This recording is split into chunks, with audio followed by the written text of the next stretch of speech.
If there's one car that really attracted a lot of attention in the last few months on this channel, it's the Porsche Taycan. Given its official reveal in September at the Frankfurt Motor Show, the high-end, high-performance four-seat sports sedan isn't everyone's cup of tea, and as I've detailed on this channel in recent weeks, is everything you'd expect in a high-end luxury Porsche sedan. It just happens to have an all-electric drivetrain instead of an internal combustion engined one. Those who have driven it, I haven't, have raved about its performance characteristics, its build and its handling. They've expressed pleasure with the way in which the car can recharge at up to 270 kilowatts from compatible higher power charging stations. Some have even compared it against the current high-end electric sports sedan champion, the Tesla Model S Performance.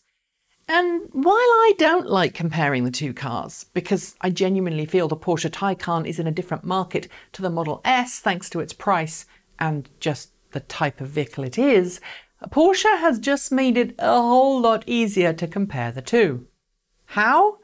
By introducing a lower-priced 2020 Tacan model called the Tacan 4S, a car which will retail in the United States from $105,150 before incentives, which, by the way, is just about the same price for the Porsche Panamera 4S. I'll come back to that later, so just remember this fact. Yep. That's right, removing the word turbo from the Taycan nameplate and replacing the Turbo S's rear-wheel motor with a shorter, slightly less powerful, slightly lighter one will save you $47,100 in the process. You could buy a Model 3 for that. Okay, I'm being quite facetious. There are other differences. But if you want the style, prestige, interior and heritage of the Taycan for Tesla money, the Tacan 4S might be for you. And I should note here that while we do have photos of this new lower-priced Taycan, we don't have video yet. So the video you are seeing in this video is of the Turbo and Turbo S variants of the Taycan. You might think Porsche's motivation to introduce the Tacan 4S is to get a car that's more in Tesla's price territory, but it seems to be more about giving customers the choice between a car that's built for out-and-out performance and one that's built for longer range travel. That's because while the Porsche Taycan 4S retains the front-wheel drive motor and two-speed rear gearbox of its siblings, the new rear-wheel drive motor seems to be geared towards efficiency, not total power output. And that's borne out by the figures. The Porsche Taycan Turbo S puts out 750 horsepower when it's in boost mode. The Taycan Turbo offers 670 horsepower in boost mode. The 4S appears to do away with boost mode altogether, and it maxes out at 522 horsepower, or 563 horsepower, depending on if you pick the 79.2 kilowatt-hour battery pack or the 93.4 kilowatt-hour battery pack.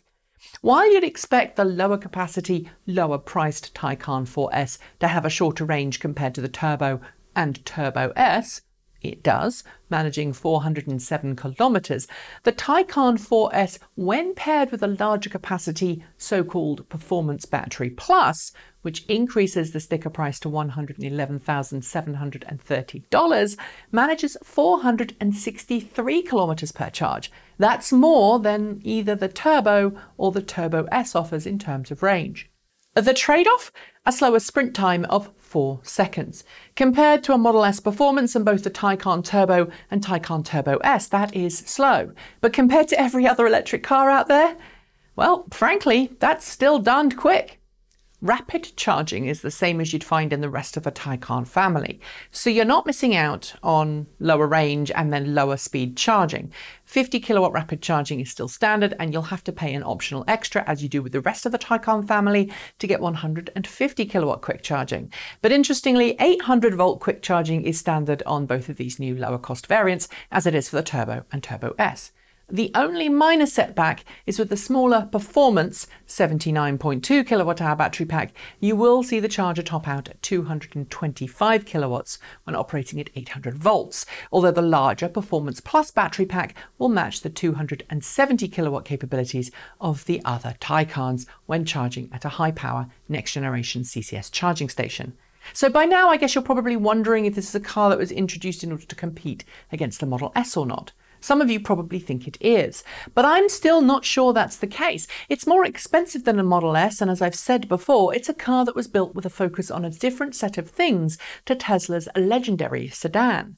Ultimately, I don't think the Taycan 4S will put people off buying a Model S, and I don't think it's meant to make people want a Taycan instead of a Model S. I think it's just a lower performance variant that follows in the path of many other Porsche models, and this is where it gets interesting. Porsche makes 4S variants of other cars underneath its turbo variants, so why should it not do the same thing with the Taycan? And this leads me to very interesting thoughts. If you look at the Panamera, a car that's probably the closest to the Taycan when it comes to the rest of the Porsche family, you'll notice there are a number of variants beneath the Panamera 4S, variants which can cost as much as $18,000 less than the Panamera 4S. Which suggests that this will not be the last or cheapest version of the Taycan we see. At least I hope so. After all, if Porsche can bring a Taycan 4 to market for closer to $85,000, well, that really will put some interesting pressure on other brands, don't you think? That's it. Thanks for watching, and if you'd like to help us more videos like this, please do like, comment and subscribe. Send us a couple of dollars our way every month through Patreon. You can feed our coffee habit with Ko-fi or visit our swag store. I'll be back with more content for you all to enjoy, but until then, thanks for watching and keep evolving.